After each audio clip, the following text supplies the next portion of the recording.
کہا جاتا ہے کسی علاقے میں قحط سالے پیدا ہو گئے۔ اس قحط سالے کے لپیٹ میں نہ صرف انسان بلکہ چرند و پرند سب اس کا شکار ہو گئے۔ مویشی مالکان ہیں حد پریشان تھے۔ اس دوران ایک مسجد کے مولوی نے جمعے کے خطبے میں نہایت یقین کے ساتھ یہ بات بتائی کہ اللہ کا نام لے کر یعنی بسم اللہ پڑھ کر دریا کو حکم دیا جائے تو وہ بھی نافرمانی نہیں کرتا۔ خطبہ سننے والوں میں ایک چرواہا بھی موجود تھا۔ مولوی کی یہ بات اس کے دل میں اتر گئی اور اس بات پر اس کا یقین کامل ہو گیا۔ اس نے واپس آ کر اپنی بکریاں کھولی اور سیدھا دریا پر چلا گیا۔ اونچی آواز سے بسم اللہ الرحمن الرحیم پڑھا اور دریا کو کہا کہ وہ اپنی بکریاں چروانے کے لیے دوسرے پار جانا چاہتا ہے اور اس سے کہا کہ مجھے اپنے اوپر سے گزرنے دے۔ یہ کہہ کر اس نے اپنے بکریوں کو لیا اور دریا پر چلتا ہوا دریا پار کر گیا۔ دریا کے دوسری طرف کا علاقہ گھاس سے بھرا پڑا ہوا، درختوں کے پتے بھی سلامت تھے کیونکہ کسی کو یہاں تک آنے کی رسائی نہ تھی۔ اس نے خوب اچھی طرح اپنی بکریوں کو سیر کروایا اور واپس لوٹ آیا۔ پھر یہ اس کا معمول بن گیا کہ وہ بکریاں پار چھوڑ کر واپس آ جاتا اور شام کو جا کر بکریاں واپس لے آتا۔ اس کی بکریوں کا وزن دگنا چگنا ہو گیا۔ لوگ چونک گئے اور اس سے پوچھا کہ وہ اپنی بکریوں کو کیا کھلاتا ہے۔ وہ سیدھا سادہ اور صاف دل نوجوان تھا۔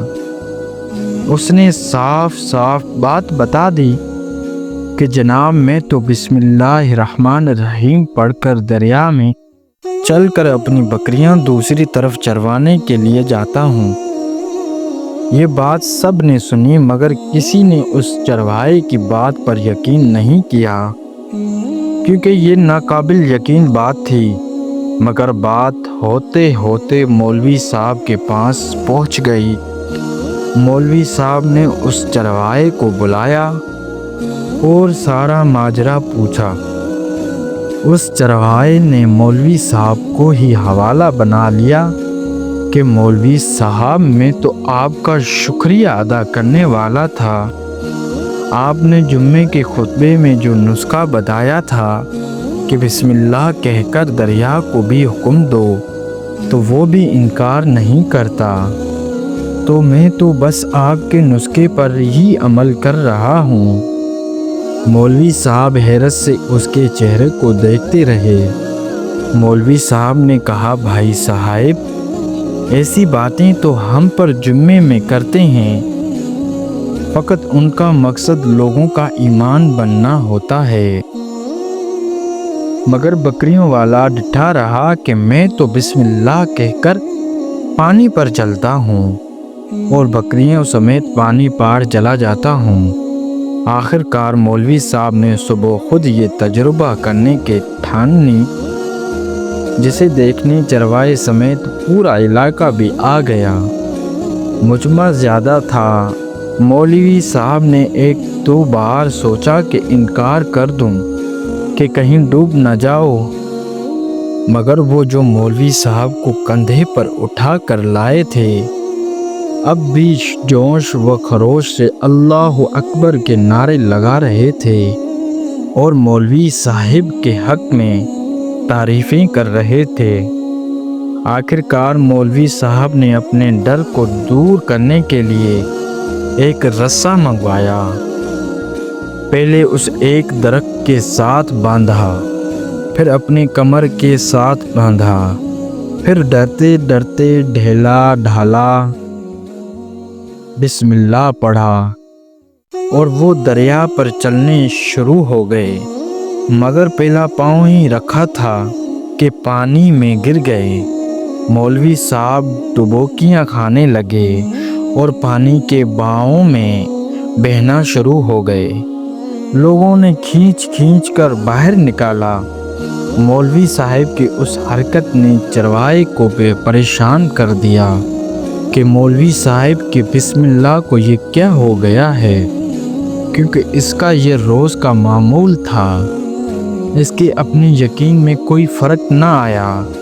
اس نے بسم اللہ کہہ کر بکریوں کو پانی کی طرف اشارہ کیا اور خود ان کے پیچھے چلتا ہوا پار چھوڑ کر واپس بھی آ گیا۔ لوگ اسے ولی اللہ سمجھتے رہے تھے اور اس کے حق میں نعرے لگا رہے تھے، مگر وہ سب سے ہی بے نیاز سیدھا سادہ انسان تھا۔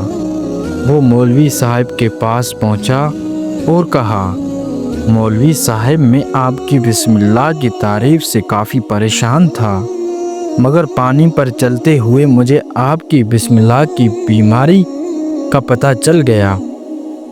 اس چرواہے نے درخت سے بندھے رسی کی طرف اشارہ کیا اور کہا، مولوی صاحب یہ ہے آپ کی بسم اللہ کی بیماری، آپ کی بسم اللہ کی برکت کو یہ رسا کھا گیا۔ آپ کو اللہ اور بسم اللہ سے زیادہ اس سے پر بھروسہ تھا، لہذا اللہ نے بھی آپ کو رسی کے حوالے کر دیا۔ پھر کہنے لگا، مولوی صاحب آپ بھی کمال کرتے ہو، میں نے آپ کے منہ سے سنا اور یقین کر لیا، اور میری اللہ نے میرے یقین کی لاج رکھ لی، مگر آپ نے اللہ کا کلام سن کر مگر یقین نہ کیا، لہذا آپ کو اللہ نے رسوا کر دیا۔ محترم ماں عزیز دوستوں، یہی کچھ ہمارا حال ہے۔ ہمارے نمازوں اور دعاؤں کا حال بھی یقین سے خالی ہے۔